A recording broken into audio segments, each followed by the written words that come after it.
국제의학 바이오저널의 연구에 따르면 블루베리의 이 폴리페놀 성분과 우유의 단백질의 이 친화성 때문에 블루베리와 우유를 함께 먹게 되면 블루베리의 항산화 성분이 대부분 파괴된다고 발표했어요. 그리고 우유에 함유된 칼슘은 블루베리의 이 안토시아닌 성분과 만나면 킬레이터가 된다는데, 이것은 둘이 결합해서 덩어리를 만든다는 거예요. 그러면 당연히 불용성 물질이 되겠고 침전물이 생기고 우리 몸에서 녹거나 흡수가 되지 않겠죠. 그래서 몸 밖으로 배출이 된다는 소리예요. 이 과정에서 우리 몸에 머물면서 소화되지 않기 때문에 위와 장에 굉장히 큰 부담을 줄 수가 있고, 이 때문에 블루베리와 우유를 자주 섭취하거나 위와 장이 약하신 분들이 드실 경우에는 위장에 염증도 유발할 수 있고 위장관 질환이 생길 수가 있겠죠. 특히 신체 기능이 많이 떨어져 있고 나이가 많이 드신 분들이 이렇게 지속적으로 계속 드시면 위장에 안 좋을 수 있으니 주의해서 드시길 바래요. 블루베리 주스를 만들어 드실 때는 우유 대신 오트밀이나 물을 첨가해서 드시는 게 좋겠죠. 우유가 블루베리와 맞지 않는다고 해서 요거트도 맞지 않는다는 것은 아니에요. 요거트는 발효 과정을 거쳐 단백질이 쉽게 분해되기 때문에 항산화 성분의 흡수율을 오히려 높여줘요.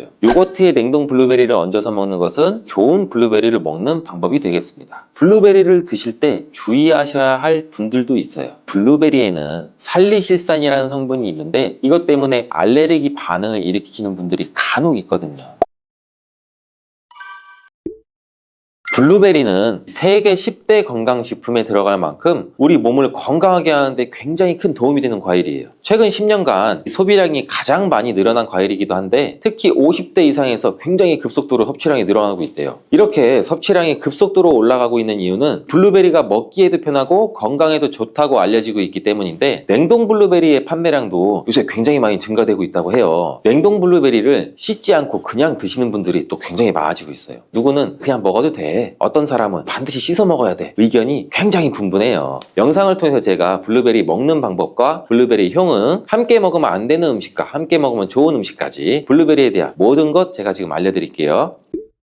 먼저 냉동 블루베리를 씻어야 되느냐 그냥 먹어도 되느냐, 제가 정리해 드릴게요. 결론부터 말하자면 씻어서 드시는 것이 안전하다입니다. 먼저 냉동 블루베리를 구입하셨다면 식품의 유형을 한번 확인하시기 바래요. 식품 유형에 과체 가공품이라고 적혀 있다면 씻어서 냉동한 블루베리이기 때문에 그냥 드셔도 되시긴 해요. 근데 식품 유형에 농산물이라고 표기가 되어 있다면 이것은 씻지 않고 냉동되어 유통된 블루베리이기 때문에 반드시 씻어서 드시는 게 좋아요. 근데 간혹 식품 유형이 표기가 되어 있지 않은 제품들도 있는데 이런 제품은 당연히 씻어 드시는 게 좋겠죠. 2022년 한국소비자연맹에서 현재 시중에 판매되고 있는 냉동과일, 블루베리, 망고, 딸기 등등 제품을 선정해서 안전성 평가를 했는데, 과체 가공품 같은 세척과일 제품에서 미생물, 잔류농약, 곰팡이, 독소 등의 검사에서 규격 기준에는 적합하긴 했지만 이 미생물과 잔류농약이 검출된 제품들도 있었어요. 이 자료를 바탕으로 한다면 이 냉동 블루베리 제품도 이미 씻어서 유통이 되고 있다고 할지라도 한 번 정도는 씻어 드시는 게 좋겠어요. 블루베리 씻는 방법은 흐르는 물에 약 30초 정도만 씻어주면 되는데, 깨끗이 빡빡 씻는다고 블루베리를 물에 오래 담가두거나 흐르는 물에서도 오래 씻으면 안 돼요. 블루베리에 함유된 안토시아닌 성분은 수용성이기 때문에 영양소가 다 빠져나가 버릴 수 있어요. 잔류 농약 또한 수용성이기 때문에 흐르는 물에 약 30초 정도만 씻어도 충분하니 걱정 말고 드셔도 괜찮습니다. 블루베리는 특별히 생과일보다 냉동 블루베리가 이 안토시아닌 함량이 높다고 해요. 이 시드니의 뉴사우스 웨일즈 대학의 연구진이 블루베리를 건조, 냉장, 냉동했을 때 핵심 영양소가 어떻게 변화되는지 실험을 했는데, 안토시아닌의 함량이 블루베리 1g당 생과일일 때는 7.2mg, 냉장 보관했다가 2주가 지났을 때는 5.7mg로 줄었고 건조했을 때는 4.3mg로 더욱 줄었대요. 근데 냉동 한 달 후에는 8.1mg으로 오히려 생과일 때보다 늘어났고, 냉동 3달이 지나자 7.9mg로 소폭 줄었지만 역시 생과일 때보다 많은 함량이 확인되었다고 해요. 실험 결과로만 보면 블루베리는 냉동으로 드시는 것이 가장 많은 영양분을 섭취할 수 있다는 말이 되겠네요. 추가로 눈 건강이나 심혈관 질환, 당뇨 등에 도움이 많이 되는 시중에 이 안토시아닌 함량이 개런티된 영양제도 많이 나와 있으니 꼭 블루베리나 빌베리와 같은 영양제를 드시려면 건강기능 식품으로 제조된 안토시아닌이 최소 50mg 개런티된 제품을 드시는 게 굉장히 좋겠죠. 그렇다면 그렇다면 다른 채소나 과일은 냉동했을 때 핵심 영양소의 함량이 어떻게 될까요? 이 영양소에 따라 보존력이 강한 것도 있고 약한 것도 있는데, 딸기의 한 종류인 이 라즈베리는 폴리페놀 성분이 핵심 영양소예요. 생과일일 때보다 냉동일 때가 킬로그램당 폴리페놀 함량이 약 100mg 정도 상승하는 것으로 나타났고, 당근의 경우에는 핵심 영양소가 이 베타카로틴이라는 거 많이들 알고 계시잖아요. 냉동 보관했을 때 3개월이 지나면 베타카로틴의 함량이 현저히 떨어져요. 이렇듯 냉동 채소, 냉동 과일은 핵심 영양 성분에 따라서 함량이 높아질 수도 있고 낮아질 수도 있어요. 냉동 블루베리를 구입하셔서 보관할 때는 주의사항이 있어요. 판매되는 냉동 블루베리는 대량으로 포장되어 있는데 한 번에 드실 수가 없는 양으로 포장이 되어 있어요. 냉동 블루베리는 해동해서 드시게 되면 녹으면서 안토시아닌까지 함께 녹아 나오기 때문에 냉동실에서 꺼내 바로 드시는 게 가장 좋아요. 혹시나 해동이 되었다면 다시 냉동하시면 안 돼요. 해동이 되면서 미생물이 증식을 하게 되고 그 상태로 냉동을 하면 미생물까지 함께 냉동이 돼요. 그것을 드시면 당연히 복통이나 설사나 이런 걸 유발할 수가 있겠죠.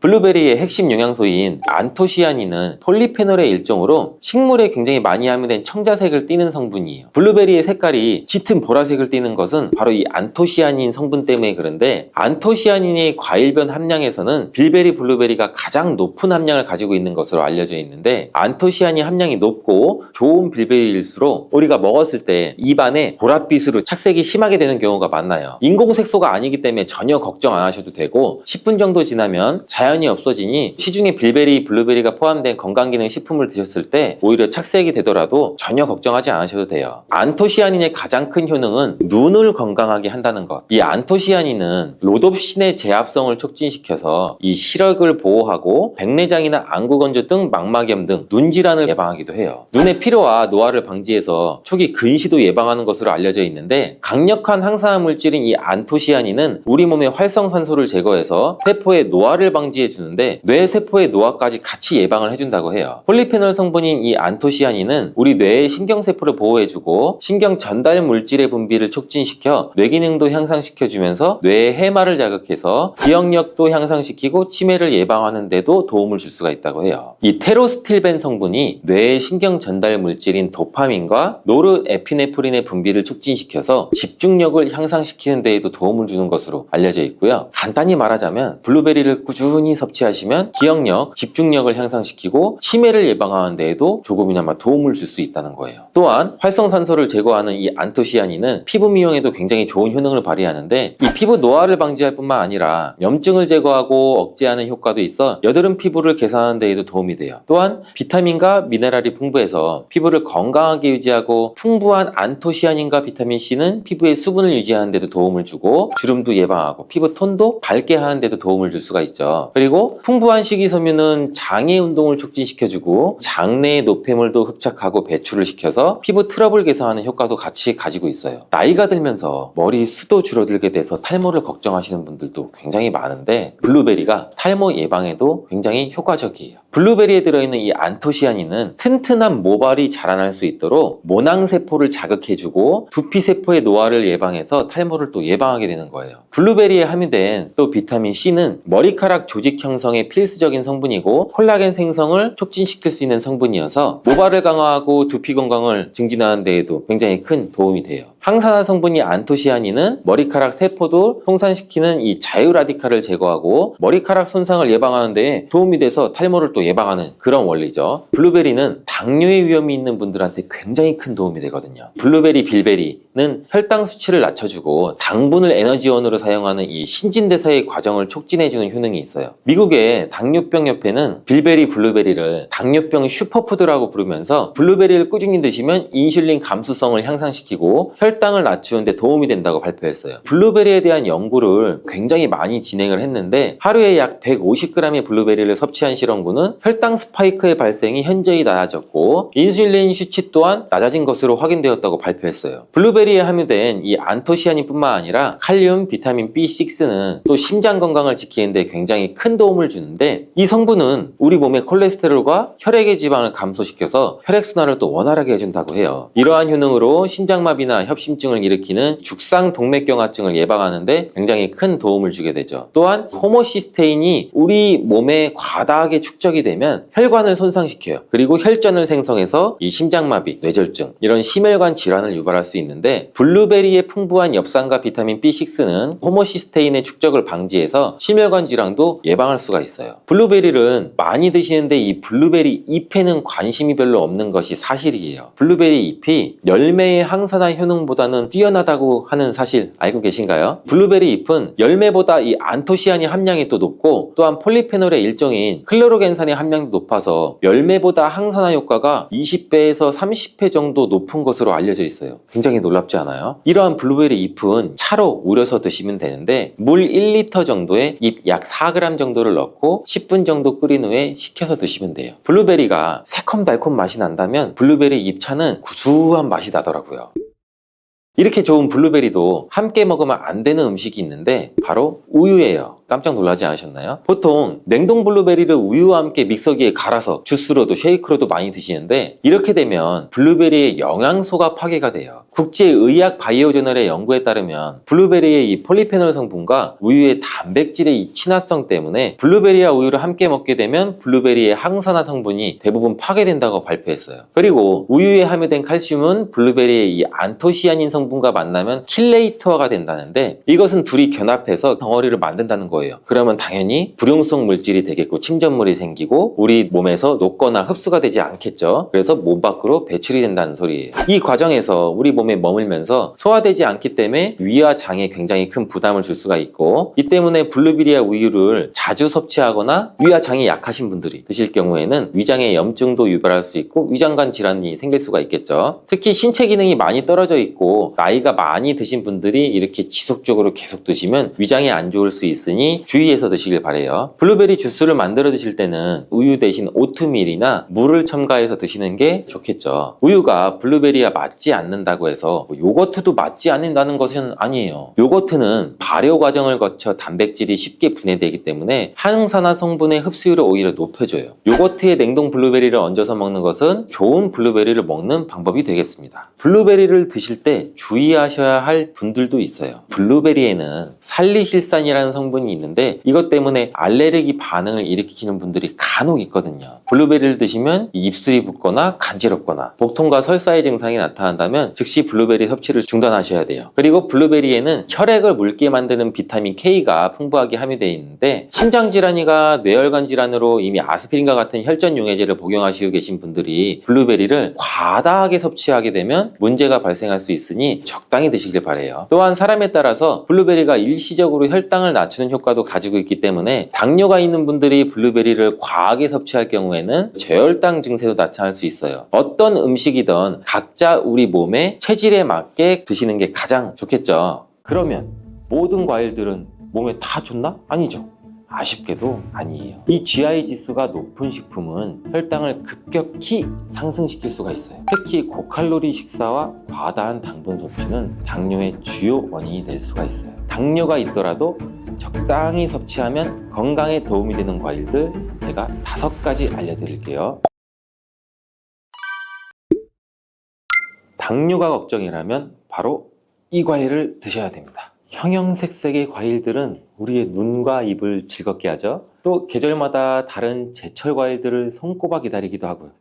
저도 과일만 생각하면 과일 킬러라서 지금도 입에 침이 고이네요. 또 요즘에는 외국에서 나오는 이름이 생소한 과일들도 굉장히 마트에서 쉽게 찾아볼 수 있잖아요. 저녁 반찬, 저녁장 보러 마트에 가면은 신선한 과일들도 많고, 이렇게 맛 좋은 과일들 맛있다고 혹시 마음껏 많이 드시고 계시지는 않아요? 아니면 반대로 혈당이나 당뇨가 걱정돼서 일부러 멀리하고 나 한 조각만 먹을 거야, 혹시 이렇게 하세요? 아니죠. 당뇨가 걱정되시는 분들, 이미 당뇨가 있으신 분들한테 유용하고 중요한 과일에 대한 정보를 제가 지금 바로 알려드릴게요. 과일을 어떻게 먹는지에 따라 우리의 건강에 큰 차이를 만들 수가 있어요. 이 과일은 맛이 굉장히 좋잖아요. 그리고 비타민, 미네랄, 식이섬유, 항산화 물질 굉장히 풍부하죠. 우리의 건강에 매우 중요한 역할을 해요, 이런 과일들이. 다양한 과일에는 몸에 좋은 영양소가 굉장히 많은데, 예를 들어 비타민 C가 풍부한 과일은 면역력을 높여주고, 항산화 물질이 풍부한 과일은 우리 몸에 세포 손상을 막고 노화 방지에도 도움을 주고, 또 과일에 포함된 이러한 식이섬유는 우리 소화 건강을 돕고 혈당 조절에도 중요한 역할을 하는데, 그러면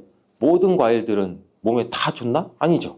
아쉽게도 아니에요. 개개인에게 맞는 과일을 선택하는 기준을 잘 살펴보고 우리가 먹어야죠. 과일을 선택할 때 중요한 지표 중 하나가 GI라고 불리는 당화지수랑 GL이라고 불리는 당부하지수예요. 이 두 지표는 우리가 과일을 굉장히 많이 섭취했을 때 우리 몸에 혈당에 미치는 영향을 알려주는 수치라고 보시면 돼요. 어디선가 우리도 뭐 GI 하는 GI 지수라고 들어보신 적 굉장히 많으시죠? 이게 칼로리보다 이 GI 지수가 중요하다는 말 한 번쯤은 들어보셨을 거예요. 당화지수, 즉 이 GI 지수는 우리 식품이 혈당을 얼마나 빨리 올리는지를 나타내는 지표인데, 이 GI 지수가 높은 식품은 혈당을 급격히 상승시킬 수가 있어요. 반면에 GI 지수가 낮은 식품은 천천히 혈당을 올리기 때문에 우리가 음식을 섭취하면서 당뇨 관리에 조금 더 유리하다고 보시면 돼요. 그리고 당 부하 지수, 즉 GL 지수는 GI 지수와 식품에 포함된 탄수화물의 양을 고려한 지표인데, 말이 어렵죠. 쉽게 말해서 GI 지수는 각 그램에 대한 혈당 지수라면 GL 지수는 한 번 먹는 1회 분량으로 계산된 양에 대한 혈당 지수예요. 그래서 이 지수가 실제 혈당 반응을 더 정확하게 반영한다고 볼 수 있어요. 일반적으로 당화지수와 당부하지수가 낮은 과일이 이 혈당 스파이크, 즉 혈당이 급격히 높아지거나 낮아지는 이런 현상을 일으키지 않는데, 이 때문에 혈당이 걱정되시는 당뇨 환자분들은 이러한 과일을 잘 알고서 드셔야 되는 게 중요하겠죠. 당뇨병은 혈당 조절에 문제가 생기는 질환인 거 다 아시죠? 대부분의 경우 인슐린이라는 호르몬이 정상적으로 작용하지 않거나 인슐린 저항성의 문제와 분비량이 부족해져서 혈당이 높아지게 되는 거죠. 주된 원인은 크게 보면 유전적인 요인과 생활 습관에 있어요. 이러한 당뇨병은 가족력으로 전해지는 경우도 많고, 또한 불규칙한 식습관, 과도한 스트레스, 운동 부족, 비만 등도 굉장히 주요한 원인인데, 특히 고칼로리 식사와 과다한 당분 섭취는 당뇨의 주요 원인이 될 수가 있어요. 그래서 더더욱 음식을 드실 때 더 잘 알아봐야 하는데, 우리 당뇨가 있으신 분들은 단 음식, 과일을 섭취하면 안 된다, 이렇게 알고 계신 분들이 굉장히 많아요. 그렇죠? 하지만 당뇨에 도움이 되는 과일이 있다는 거, 이제 이 당뇨에 좋은 과일들을 한번 알아볼게요. 당뇨가 있더라도 적당히 섭취하면 건강에 도움이 되는 과일들 제가 5가지 알려드릴게요.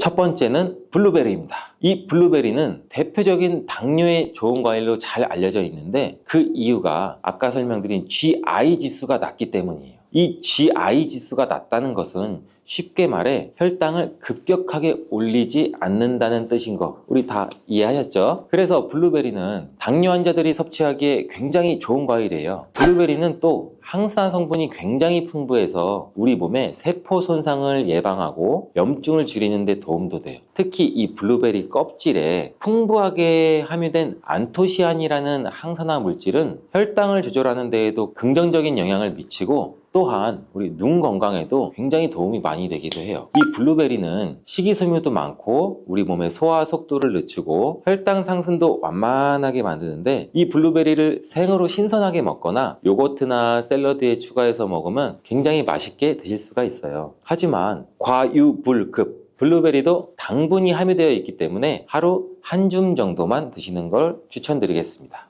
당뇨에 좋은 과일 두 번째, 키위입니다. 이 키위는 저혈당 지수 과일이면서 식이섬유가 굉장히 풍부해서 우리가 혈당 조절에 굉장히 좋은 과일인데, 이 키위에 포함된 수용성 섬유질은 소화를 늦추고 혈당 상승을 억제하는 효과도 있어요. 또한 비타민 C랑 칼륨이 풍부해서 면역력 강화랑 심혈관 건강에 도움을 줄 수도 있는데, 이 키위에는 항산화 물질인 폴리페놀과 카로티노이드가 포함되어 있어서 세포 보호 및 염증 완화에도 굉장히 좋은 영향을 미치게 됩니다. 하지만 우리 모두 키위 역시 너무 많이 드시면 안 되겠죠. 제가 항상 말씀드리잖아요. 너무 많이, 과하게는 절대 안 됩니다. 하루에 1개 정도 섭취하면 좋은데, 이 키위는 간편하게 껍질을 벗기고 바로 섭취할 수도 있잖아요. 껍질을 안 벗기고, 저도 마찬가지로 귀찮아서 반 딱 자르고 수저로 티스푼으로 파서도 깔끔하게 먹을 수가 있어요. 바쁜 일상 속에서도 간편하게 먹을 수가 있어서 굉장히 많은 사람들이 좋아하는데, 하지만 이제부터는 키위의 껍질을 까지 않고 한번 드셔보세요. 어떻게 키위 껍질을 까지 않고 먹어?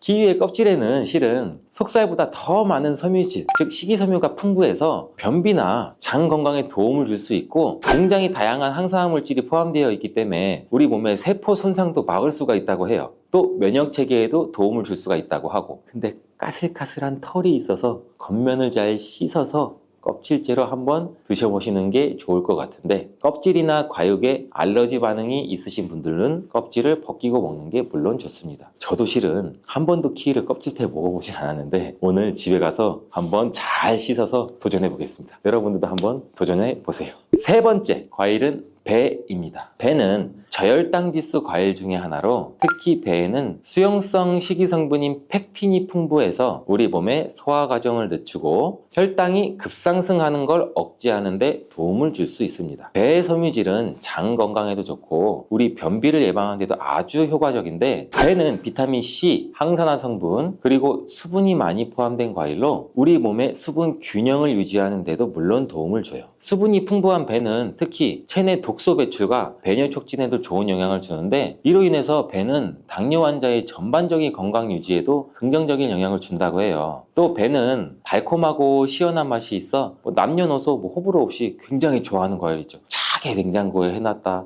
저도 차게 먹으면 안 좋은데 여름철에 더울 때 찬 거 깎아서 아삭아삭 섭취하면 굉장히 좋잖아요. 근데 이것도 하루 1개 정도 섭취하면 좋습니다. 자, 혈당 관리에 좋은 과일 네 번째는 바로 아보카도. 아보카도 좋아하시는 분들 굉장히 많으시죠. 아직까지 생소하신 분들도 있을 거예요. 요즘 마트에서도 쉽게 볼 수 있는 아보카도는 당분이 거의 없는 과일이에요. 오히려 건강한 지방이 많이 포함되고 있어 혈당 상승을 억제하는 데 도움을 주는데, 여기에는 이 올레산이라는 불포화 지방이 혈당 상승을 늦추고 인슐린 저항성을 개선도 시켜주고 혈당 조절도 지원해주는 역할도 같이 해요. 또한 이 아보카도에는 식이섬유랑 칼륨이 풍부해. 이게 혈당 안정화에도 긍정적인 영향도 미치고 우리 몸의 소화작용에도 좋은데, 이는 항염증 효과도 뛰어나고 세포 보호에도 굉장히 좋다고 해요. 또한 이 아보카도는 식사 대용으로 굉장히 좋고 우리 샐러드나 스무디에 넣어서 먹으면 맛있고 건강한 간식이 됩니다. 그러나 이렇게 몸에 좋은 아보카도도 너무 많이 섭취하면 탈이 날 수가 있어요. 하루에 반 개 정도 섭취하는 것이 적당하다고 합니다. 다섯 번째 과일은 사과입니다. 저는 새콤달콤한 이 사과를 정말 좋아하는데, 이 사과가 외국에서는 하루 한 알의 사과면 의사 선생님이 필요가 없다, 진짜 이런 말이 있을 정도로 몸에 굉장히 좋아요. 이 사과는 식이섬유가 매우 풍부한 과일인데, 사과에 포함된 펙틴이라는 식이섬유는 아까도 잠깐 말씀드렸듯이 소화 속도를 늦추고 혈당 상승을 억제하는 데도 굉장히 효과적이에요. 특히 껍질을 포함한 사과를 섭취하면 이 식이섬유의 섭취량이 훨씬 많아져 혈당 관리에 큰 도움이 될 수도 있고, 사과도 또한 이 저혈당 지수 과일로 혈당을 급격하게 올리지 않으므로 당뇨 환자가 섭취하기에 굉장히 좋은 과일이에요. 또한 이 사과에는 비타민 C가 풍부하고 폴리페놀과 같은 항산화 성분도 포함되어 있어 당뇨뿐만 아니라 염증 완화와 면역력 강화에도 도움을 줍니다. 이 사과는 하루 1개 정도 섭취하면 좋고, 드실 때는 껍질을 깎아서 드시지 마시고 껍질까지 깨끗이 세척해서 함께 드셔야 된다는 점 잊지 마세요. 자, 이렇게 당뇨에 좋은 5가지 과일을 알아봤는데, 이렇게 맛도 좋고 건강에도 좋은 과일도 섭취 방법이 매우 중요해요. 그럼 당뇨에 악영향을 줄 수 있는 과일 섭취 방법에는 무엇이 있는지 알아볼까요? 당뇨에 안 좋은 과일 섭취법, 첫 번째, 과일 주스로 주시는 거예요. 과일 주스를 100%, 이 100% 과일 주스로 드셔도 가공 과정에서 당분이 많이 포함될 수가 있고, 또 이 액상이라서 몸의 흡수 또한 일반 과일을 먹었을 때보다 우리 몸이 흡수율이 빨라질 수가 있어요. 이렇게 흡수율이 빨라지면 이 혈당 스파이크를 쉽게 불러일으킬 수도 있고, 주스 대신 생과일을 섭취하는 것이 훨씬 더 건강에 이로우니 우리 모두 기억하시길 바래요. 또 두 번째, 건조된 과일입니다. 과일 자체가 나쁘다고 제가 말씀드리는 거 아니에요. 건조된 과일인 건과일은 당뇨에 좋지 않아. 왜? 건과일은 과일의 수분 함량은 낮아지고 과일의 부피는 줄어들지만 당분은 그대로 함유하고 있어서 당분 농도가 높아요. 여러분, 혈당 지수 GI가 높아서 혈당을 급격히 올릴 수가 있기 때문에, 예를 들어 건포도, 건살구, 검, 무화과 뭐 등등 굉장히 많이 있겠죠. 이렇게 당분이 농축되어 있는 것들은 당뇨 환자이신 분들은 적당히 또 혹은 피해야 된다는 거 아시겠죠? 세 번째, 가공된 과일입니다. 이 가공된 과일을 피하는 것이 굉장히 좋은데, 이 가공된 과일이란 뭐냐? 통조림에 들어있는 과일. 이렇게 가공된 과일 굉장히 맛있잖아요. 통조림 복숭아. 생각만 해도 군침이 돌고, 뭐 통조림 요새 뭐 화채 만들 때 여러 가지 과일 있는 수박 넣고 통조림 까서 그 안에 있는 과일 부어서, 생각만 해도 침이 고이죠. 이 과일 통조림은 과일 주스 시럽이 함께 들어있는 경우가 많아서 당분이 농축되어 있어요. 이 당분이 농축되어 있어 혈당을 급격하게 올릴 수가 있기 때문에 과일을 섭취할 때는 신선한 과일 그 자체로 섭취하는 것이 굉장히 중요합니다. 몸에 안 좋은 과일 섭취 방법이 이것 말고도 중요한 것이 또 있는데 바로 알려드릴게요. 식사 직후에 마무리로 우리 디저트로 과일 한번 먹자.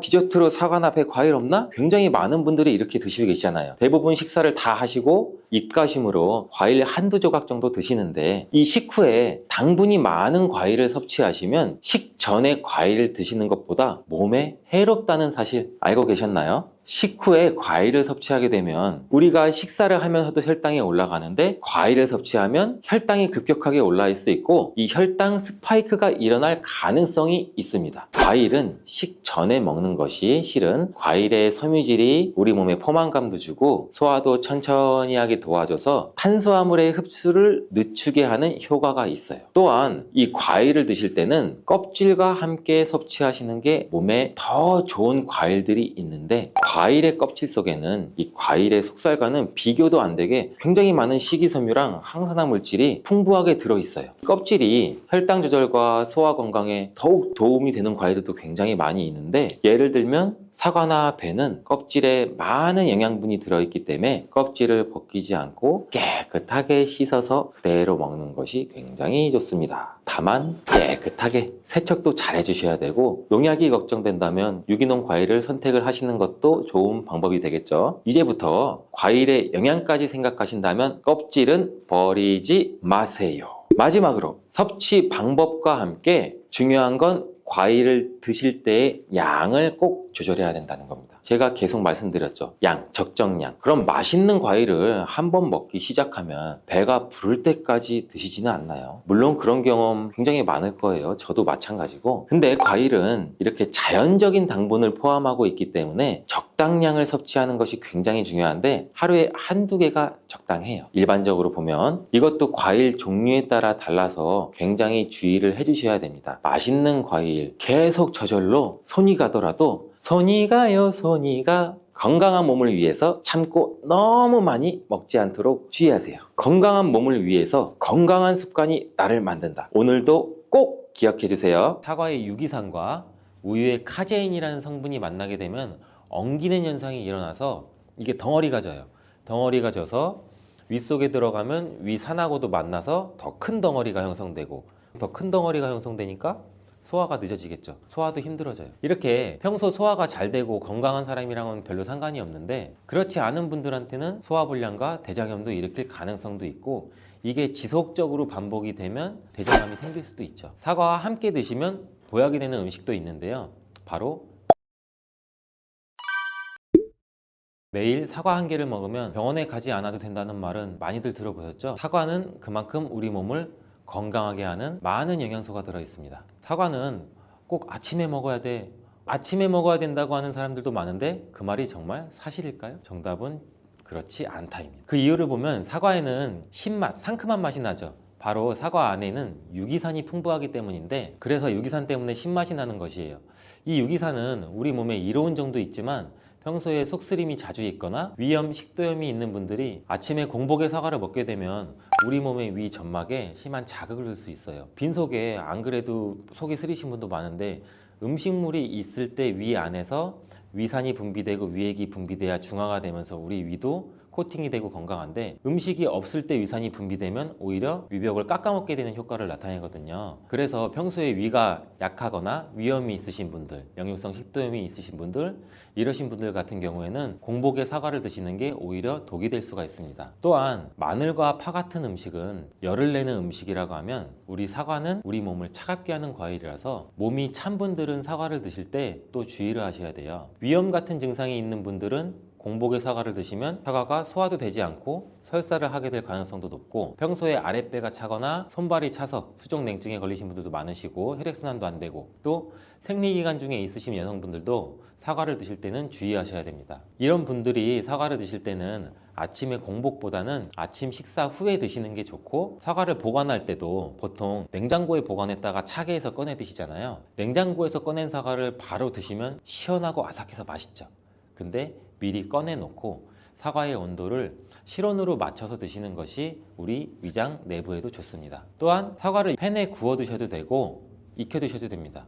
그렇다면 왜 아침에 먹는 사과가 보약이라는 말이 굉장히 우리가 많이 알고 있을까요? 건강하신 분들은 사과를 아침 공복에 드시면 더욱 좋은데, 그 이유는 사과에는 펙틴이라는 식이섬유가 풍부해 우리 장 운동을 활발하게 하고 장내 노폐물을 배출하는 데 도움을 줘 하루를 건강하게 시작할 수 있기 때문입니다. 한 가지 꼭 기억하셔야 할 점은 사과를 껍질째 드셔야 한다는 것입니다. 실제 연구에서는 사과의 껍질에는 안토시아닌이나 퀘르세틴, 에피카테킨 같은 이러한 식물성 폴리페놀 성분이 사과의 그 과육보다 사과 껍질에 훨씬 더 많이 함유되어 있는 것이 밝혀졌고, 또 이러한 껍질을 버리고 깎고 먹게 되면 사과의 좋은 영양소는 극히 일부만 드시게 되는 것이죠. 사과에는 펙틴 말고도 정말 다양한 영양소가 있는데, 사과에는 어떤 효능이나 영양소가 있는지 한번 알아보겠습니다. 사과는 먼저 장을 건강하게 해줘요. 요즘 프로바이오틱스, 프리바이오틱스 굉장히 많죠, 유산균. 이렇게 사과가 천연 프리바이오틱스로서 장내에 우리 몸,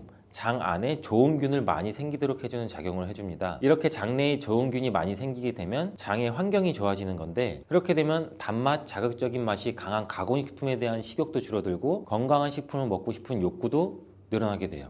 또 장이 건강해지면 우리 면역력이 또 좋아지고, 이렇게 다 선순환으로 이어져 가는 건데, 장에는 물론 좋은 세균, 나쁜 세균들이 굉장히 많이 존재가 해요. 근데 좋은 세균만 많아도 안 되고 나쁜 세균만 많아도 안 돼요. 좋은 세균, 나쁜 세균이 어느 정도 밸런스를 이루어져서 우리 몸의 면역력을 형성하게 되는데, 그때도 굉장히 중요한 게 프로바이오틱스, 프리바이오틱스, 우리가 흔히 많이 먹는 유산균입니다. 사과에도 아까 말씀드린 프리바이오틱스가 들어있고, 또 사과를 드시면 자연스럽게 체중도 줄어들고 다이어트하는 효과까지 누릴 수 있게 돼요. 이렇게 사과를 먹게 되면 장내에서 소화가 되면서 뷰티르산 같은 단세지방산이 만들어지게 되는데, 이 지방산이 우리 몸에 손상된 장벽을 회복시켜주는 역할을 해줘서 우리 장이 건강해지는 거예요. 장벽을 회복시키는 것이 중요한 이유가, 우리 장벽이 손상되면 손상된 곳에 독소들이 하나하나씩 침투가 되게 되고, 증상이 심해지면 장누수증후군이라는 질병도 발병이 되고, 이런 증상이 나타나면 독소들이 혈액을 타고 돌아다니게 되고 악순환이 반복이 되는 거죠. 그래서 장이 안 좋아지면 피부에 염증도 일으킬 수가 있고, 아토피와 같은 면역력이 이제 과잉되거나 면역력의 불균형 증상을 일으킬 수 있게 되는 거죠. 이렇게 사과를 드시면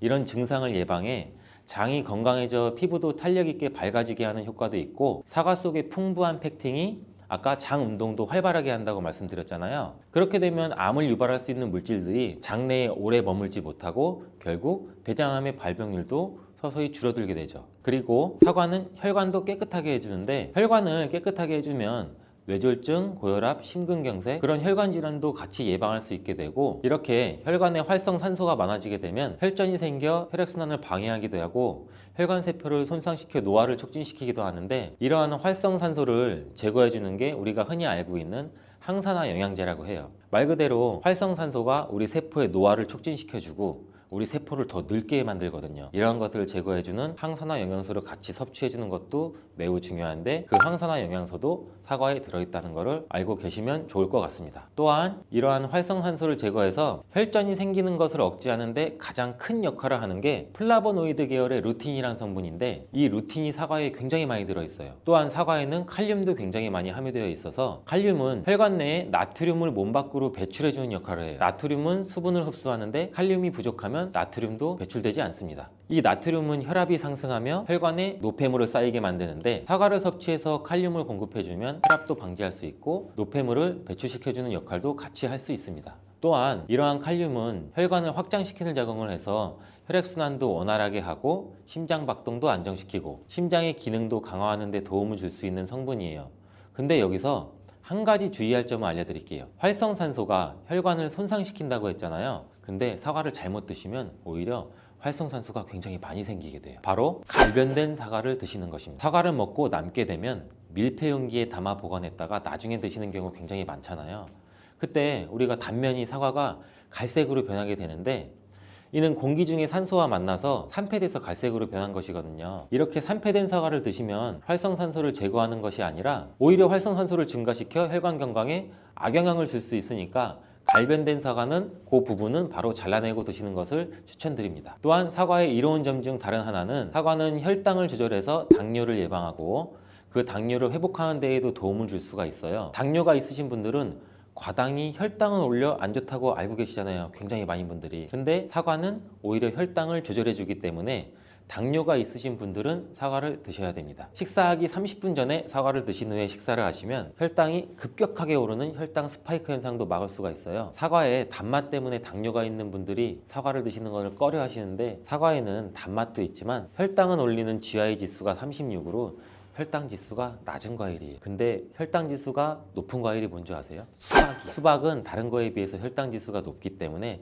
당뇨가 있으신 분들은 조금 조심해서 드시면 좋을 것 같습니다. 실제로 대학 연구팀에서 실험한 것을 발표했는데 건강한 사람을 대상으로 쌀밥만 먹은 경우랑 30분 전에 사과를 먹고 쌀밥을 드신 경우를 비교를 했을 때 혈당이 쌀밥만 먹은 경우보다 50% 정도로 떨어지는 것도 확인이 된 실험도 있어요. 당뇨가 있는 분들도 이제 안심하시고 식사 후에 드시지 말고 반드시 식사 30분 전에 꼭 사과를 드시고 식사를 하시길 바랍니다. 한 가지 주의할 점은 사과를 갈아서 사과 주스로 드시게 되면 오히려 흡수가 빨라 혈당을 올릴 수가 있으니 사과를 껍질째 씹어서 천천히 드시는 게 좋을 것 같습니다. 또한 사과의 다른 효능 중 한 가지는 기관지도 깨끗하게 청소해주는 효능도 있어요. 사과에는 양파와 마찬가지로 퀘르세틴이라는 성분이 풍부하게 함유되어 있는데 이 성분은 호흡기 점막에 생기는 염증을 가라앉히고 예방하는 효과도 있어요. 흔히 우리 요새 시중에 많이 판매되는 퀘르세틴 영양제도 있는데 이 퀘르세틴 영양제가 아이들 비염, 기관지염 이런 쪽을 개선시킨다고 많이들 이제 광고도 하는데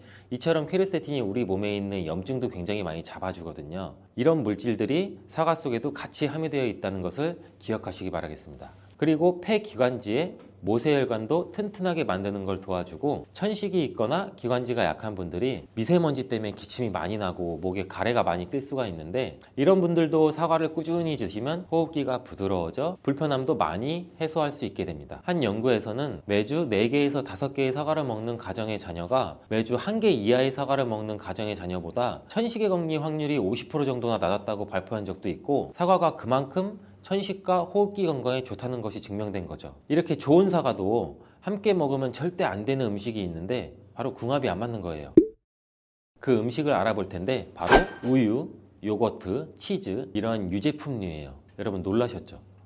유제품이랑 사과를 아침에 굉장히 많은 분들이 같이 함께 드시고 계시는데 요새 샐러드 같은 것도 많이 드시면서 샐러드에 사과도 넣고 드레싱으로 요거트랑 치즈도 붓고 이러한 경우가 많은데 유제품과 사과를 함께 드시면 사과의 비타민C가 우유에 부족한 영양성분을 보충해줘서 좋은 것으로 대부분 많이 알고 계시는데 이런 내용이 전혀 틀린 것은 아니에요. 근데 소화 기능이 약하신 어르신분들이나 위염, 식도염 같은 증상이 있으신 분들은 이렇게 드시면 안 돼요. 영상 초반에도 제가 잠깐 말씀드렸듯이 이런 증상이 있는 분들은 유제품과 사과를 함께 드시면 그 증상이 더욱 악화되는데 그 이유는 사과의 유기산과 우유의 카제인이라는 성분이 만나게 되면 엉기는 현상이 일어나서 이게 덩어리가 져요. 덩어리가 져서 윗속에 들어가면 위산하고도 만나서 더 큰 덩어리가 형성되고 더 큰 덩어리가 형성되니까 소화가 늦어지겠죠. 소화도 힘들어져요. 이렇게 평소 소화가 잘 되고 건강한 사람이랑은 별로 상관이 없는데 그렇지 않은 분들한테는 소화불량과 대장염도 일으킬 가능성도 있고 이게 지속적으로 반복이 되면 대장암이 생길 수도 있죠. 장 건강이 중요한 이유는 아까도 영상 초반에 말씀드렸듯이 장이 우리 몸의 면역력도 같이 담당하는 기관이고 정신 건강에까지 영향을 주기 때문인데, 행복 호르몬이라고 불리우는 세로토닌 많이 들어보셨죠? 이 세로토닌의 95%가 장에서 만들어지기 때문에 장이 건강해야 행복감이 또 올라갈 수 있어요. 여기서 또 하나, 절대 드시면 안 되는 것이 바로 사과 씨입니다. 사과 주스를 만들어 드실 때 씨까지 함께 갈아서 드시는 경우도 굉장히 많이 있는데, 이 사과 씨에는 아미그달린이라는 성분이 함유되어 있어요. 이 아미그달린이 소와 효소와 만나게 되면 이게 시아나스소라는 유독물질로 분해가 돼요. 이 시아나스소는 인체에서 유해한 독성이 굉장히 강한 물질인데, 이걸 섭취하게 되면 두통이나 어지럼증, 구토, 복통 이러한 증상들이 나타날 수가 있고, 심한 경우에는 이게 심장박동에도 영향을 줘서 호흡곤란, 혼수상태 이런 심각한 증상으로 나타날 수 있어요. 건강한 성인의 경우에는 사과 한 개에 들어있는 씨의 양에는 그닥 큰 영향이 없을 수가 있는데, 독성에 약한 어린아이 그리고 연세가 많으신 분들한테는 이런 것도 굉장히 민감하게 반응할 수 있으니까 꼭 주의하셔야 됩니다. 사과는 유독 보여지는 것이 중요한 과일인데, 흠집이 있거나 색상이 좋지 않으면 상품성이 많이 떨어져요. 근데 유독 윤기가 있거나 반짝반짝하고 빨갛고 색상이 짙은 사과는 웬만하면 피하는 게 좋아요. 간혹 유동 파라핀이라는 식품 첨가물을 사용해서 사과 위에 이렇게 이쁘게 보이게 코팅 처리를 한 사과일 수가 있는데, 이 유동 파라핀을 섭취하게 되면 복통과 설사를 일으킬 수 있고 지용성 비타민의 흡수도 감소시킨다고 알려져 있어요. 요새는 이런 일이 거의 없긴 하지만, 혹시나 사과가 너무 윤기가 흐르거나 만졌을 때 약간의 끈적임이 있다면 드시기 전에 살짝 의심 한번 해보시고 껍질을 깨끗하게 세척하고 드시거나 껍질을 벗기고 드시는 것이 안전하겠습니다. 사과와 함께 드시면 보약이 되는 음식도 있는데요, 바로 비트와 당근입니다. 굉장히 유명한 주스 아시죠? ABC 주스. ABC가 바로 사과, 비트, 당근, 애플, 비트, 캐럿 이 세 가지를 갈아서 만든 주스인데, 사과, 당근, 비트를 함께 드시게 되면 영양소의 흡수율이 굉장히 증가하고 서로의 시너지를 굉장히 크게 나타내요. 이 서로의 영양소를 보완해줘서 더욱 건강하게 드실 수가 있는데, 또한 식이섬유가 폭발적으로 증가해서 장운동을 촉진하고 변비 예방도 탁월해져요. 그리고 사과, 당근, 비트 이 세 가지는 모두 강력한 항산화 물질이 풍부해서 체내에 있는 활성산소를 제거해서 세포의 노화도 방지해주고 몸에 활력을 불어넣어 줄 수도 있는 거예요. 함께 먹으면 보약이 되는 음식으로도 고구마도 있습니다.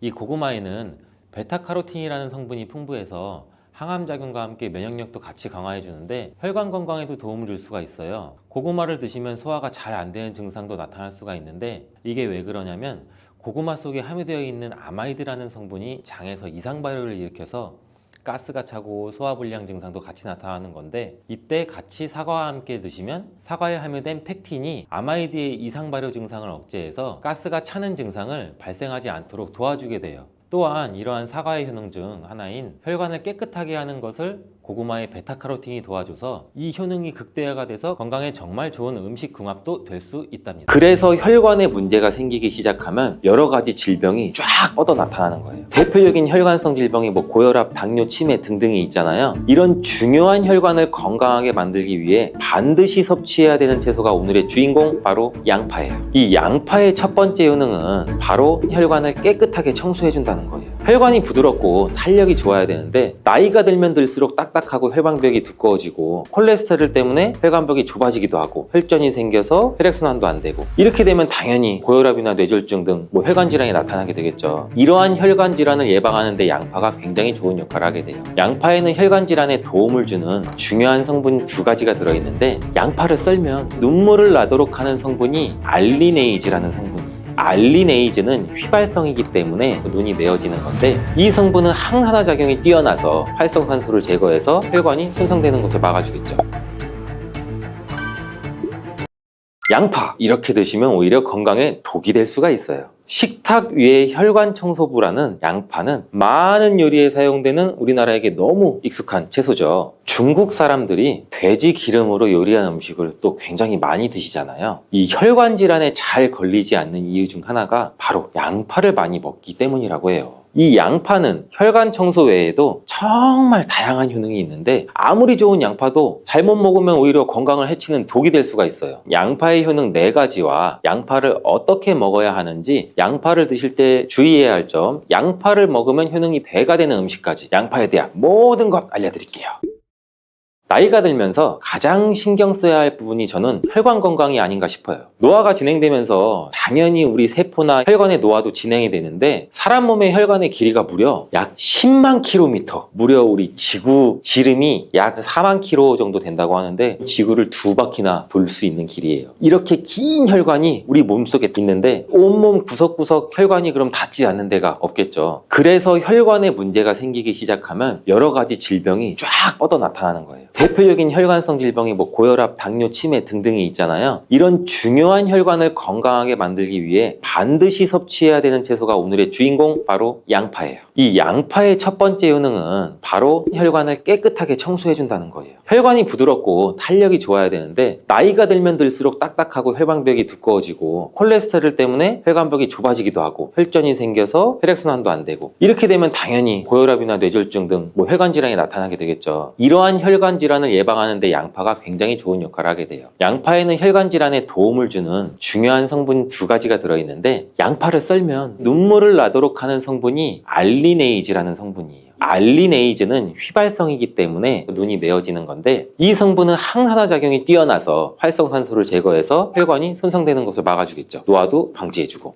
이 혈액이 뭉치는 현상도 억제하고 혈액순환도 원활하게 해주는데 도움을 줘서 혈중 콜레스테롤 수치도 낮춰주는데 도움을 주고, 혈관질환, 고혈압, 동맥경화 같은 이런 질환도 예방하는데 많은 도움을 줄 수 있다고 해요. 이뿐 아니라 혈당 조절에도 도움을 줘서 당뇨를 예방하는 데에도 효과가 있는 것으로 알려져 있어요. 양파에는 또 2021년 1년 동안 2300편의 논문이 나올 정도로 주목받고 있는 성분이 있는데 바로 퀘르세틴이라는 성분이에요. 퀘르세틴은 그만큼 많은 효능이 있고 계속해서 지금도 효능들이 발견되고 있어요. 양파에는 이 퀘르세틴이 정말 많이 함유가 되고 있는데, 퀘르세틴의 많은 효능 중 가장 큰 효능이 바로 혈관을 깨끗하게 청소해준다는 거예요. 또한 강력한 항산화 물질인데 활성산소가 많으면 혈관 세포도 손상시키고 노화시킨다고 말씀드렸잖아요. 각종 질병을 일으키는 원인을 제공하기도 하는 활성산소를 제거해줘서 혈관을 건강하게 도와주는 것이에요. 염증도 같이 잡아주고 암도 예방하고 비염에도 도움을 주는 효능도 있다고 많이들 알려져 있죠. 그렇다면 이 퀘르세틴은 양파 전체에 골고루 함유되어 있을까요?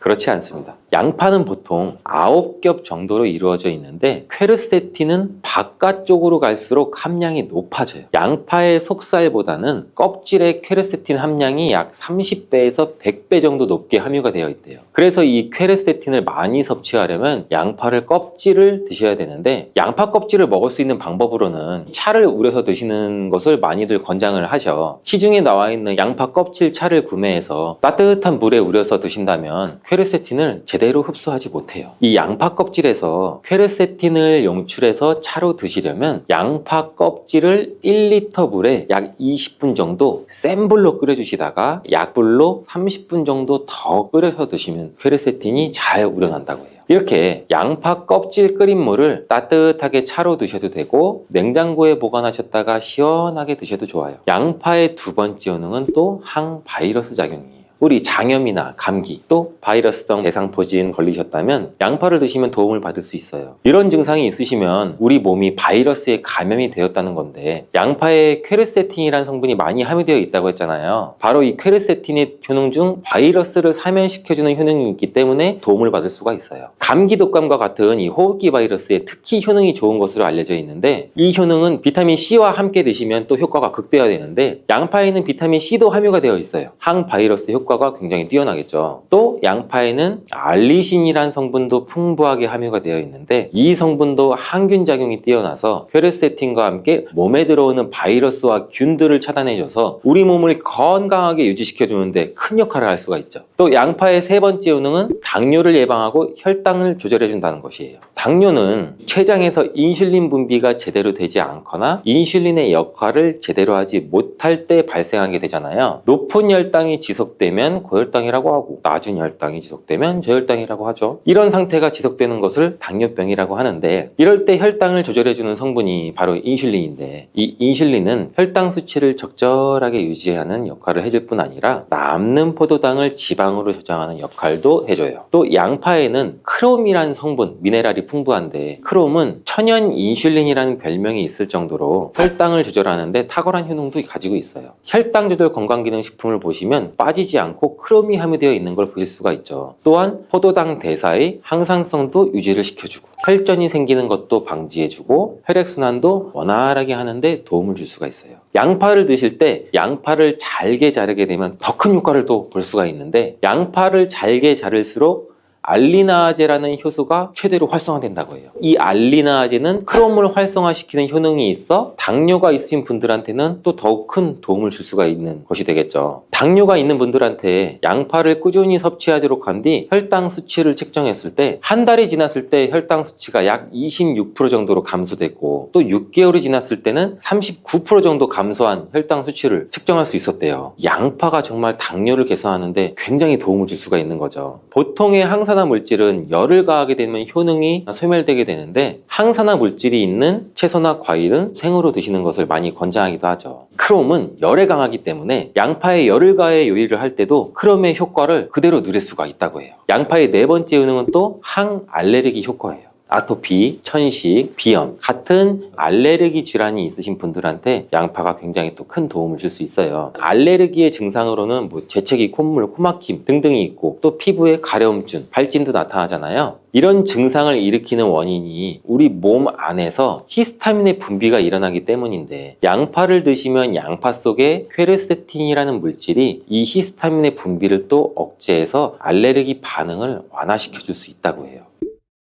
이러한 여러 효능이 있는 양파는 함께 드실 때 효능이 배가 돼서 보약이 되는 잘떡궁합의 식품들이 있는데, 첫 번째 바로 식초예요. 양파를 피클로 만들어 드시면 상큼하니 입안을 개운하게 해주기도 하는데, 고기랑 함께 드실 때 참 좋죠. 한 가지 주의할 점은, 이런 피클을 만들 때 설탕을 너무 많이 넣으면 오히려 건강에 더 해가 되겠죠. 피클의 맛이 약간은 떨어지더라도 건강을 위해서는 설탕은 빼고 만드시는 것을 추천해 드려요. 또한 식초에는 피로를 유발하는 젖산의 분비를 억제하는 효능이 있고, 양파는 피로 회복에 좋은 비타민 B1의 흡수를 촉진하는 효능도 있어 양파와 식초를 함께 드시면 에너지를 충전하고 피로를 회복하는 데 도움을 받을 수가 있죠. 또한 식초는 나쁜 콜레스테롤의 흡수도 억제해서 혈관 건강도 도움을 줘서 우리 몸의 면역력 강화에도 큰 효과가 있습니다. 양파와 함께 드시면 보약이 되는 식품 두 번째는 바로 계란이에요. 이 계란 노른자에는 루테인과 지아잔틴 이 두 가지 중요한 항산화 성분이 풍부하게 함유가 되어 있는데, 이 지아잔틴은 자유라디칼이라는 성분으로부터 우리 눈을 보호하죠. 이 자유라디칼은 환경적인 요인이나 노화나 스트레스 등으로 발생해서 우리 세포를 손상시키는 것을 말해요. 눈에 발생하게 되면 심하면 또 실명까지도 이를 수가 있는데, 계란에는 콜린이라는 성분이 함유가 되어 있는데, 콜린은 대표적인 뇌 건강을 좋게 하는 물질이에요. 아세틸콜린이라고 하는 신경 전달 물질을 만드는 데도 콜린이 작용하기도 하는데, 이 아세틸콜린이 부족하게 되면 기억력 저하나 학습 능력의 감소, 더 나아가서 이제 치매도 일으킬 수가 있겠죠. 양파의 퀘르세틴과 알리나제 성분으로 혈관을 깨끗하게 하고 활성산소도 제거해서 혈관 세포를 손상도 막아주는 효과랑, 계란의 콜린이 효능이 만나서 뇌혈관을 건강하게 하고 뇌신경을 활발하게 해서 치매 예방에 정말 좋은 음식이 되는 거죠. 양파와 함께 드시면 보약이 되는 식품 세 번째는 마늘입니다. 마늘에는 알싸한 매운맛을 내는 알리신 성분도 들어있는데, 이 성분이 혈중, 지질, 콜레스테롤 수치를 낮춰 중성지방도 낮추는데도 굉장히 효과적인 성분이에요. 이를 통해서 혈관의 동맥경화를 방지하는 데 또 도움을 줄 수도 있고, 심혈관 질환을 예방하는 데도 아주 좋은 성분이 될 수가 있죠. 항산화 성분인 폴리페놀이 풍부해서 콜레스테롤이 산화되는 것을 막아서 나쁜 콜레스테롤이 만들어지는 걸 방지해줘요. 또 마늘은 미국 국립암연구소가 선정한 48가지 항암식품에 들어가는데, 마늘에 함유된 알리신과 유황화합물 그리고 셀레늄이 바로 항암 효과를 나타내요.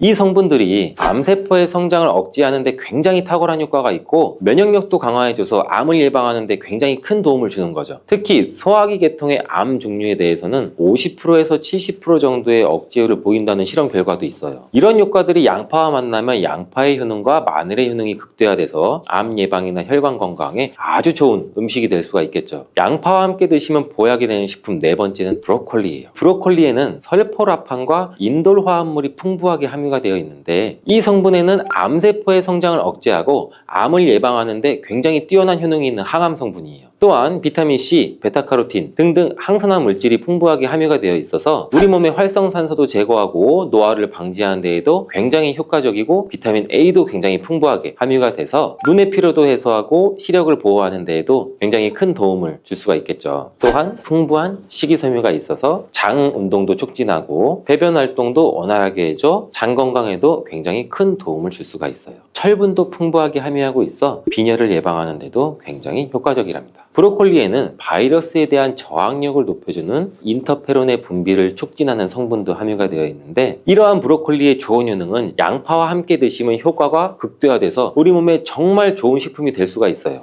양파와 함께 드시면 보약이 되는 식품 다섯 번째, 오메가3 지방산이 풍부한 들기름이에요. 들기름은 오메가3 지방산이 풍부해서 우리 뇌의 신경을 보호하고 염증도 감소시켜주는 효과가 있어요. 또한 이 알파리놀렌산이 풍부한데 이 성분은 우리 몸에 흡수될 때 이 DHA로 전환이 돼서 기억력을 또 강화시켜줘요. 학습 능력 또한 향상시켜주는 효과도 갖고 있는데 이 오메가3가 풍부한 등푸른 생선을 섭취해도 같은 효능도 누릴 수가 있어요. 양파와 들기름, 꽁치, 고등어와 같은 등푸른 생선을 드셔도 뇌 건강에 많은 도움을 받을 수가 있죠. 이렇게 몸에 좋은 양파도 드실 때 주의하셔야 되는 분들이 있는데 첫 번째는 동맥경화를 치료하는 와파린 나트륨이라는 성분의 항응고제를 드시는 분들이에요. 혈전 형성을 방지하는 약과 혈액을 묽게 하는 양파를 같이 드시면 오히려 출혈의 위험이 있으니 주의해서 드시길 바라고요. 두 번째는 소화불량이 있으면서 가스가 잘 차시는 분들은 또 양파를 많이 드시면 안 돼요. 이 양파가 장 건강에 도움이 된다고 해서 양파를 드셨는데 오히려 가스가 차고 속이 불편하신 분들도 있으신데 이런 분들은 양파를 드실 때 주의해서 조금만 드시길 바래요. 체질적으로 양파와 또 맞지 않는 분들이 있을 수가 있어요. 세 번째로는 간이 약한 분들이에요. 이런 분들은 양파 좋다고 양파를 많이 드시게 되면 오히려 간에 부담이 될 수 있고 간 건강도 해칠 수가 있어요. 네 번째는 양파를 드시면 혀에 배태가 끼고 기미가 올라오는 것이 발견되시면 양파를 드시지 않는 것이 좋아요. 다섯 번째, 정말 중요한 내용인데요. 건강에 좋다고 양파즙 많이 내려 드시는 분들 많죠. 근데 혈당 관리를 해야 되는 당뇨가 있으신 분들과 신장이 안 좋으신 분들은 절대 양파즙을 많이 드시면 안 돼요. 양파즙을 내게 되면 이 농축이 돼서 당도도 같이 올라가요. 그리고 또 즙 상태로 드시게 되면 흡수도 굉장히 빨라서 혈당이 또 급격하게 올라갈 수가 있고 양파즙에는 칼륨의 함량도 높은데 당뇨 환자뿐 아니라 신장이 안 좋은 분들이 양파를 마시면 칼륨이 신장에 무리를 줘서 건강이 더욱 악화될 수가 있어요. 칼륨이 잘 배출되지 않아서 몸에 쌓이면 심장에까지도 무리를 주게 되고 심하면 돌연사의 원인이 될 수도 있죠.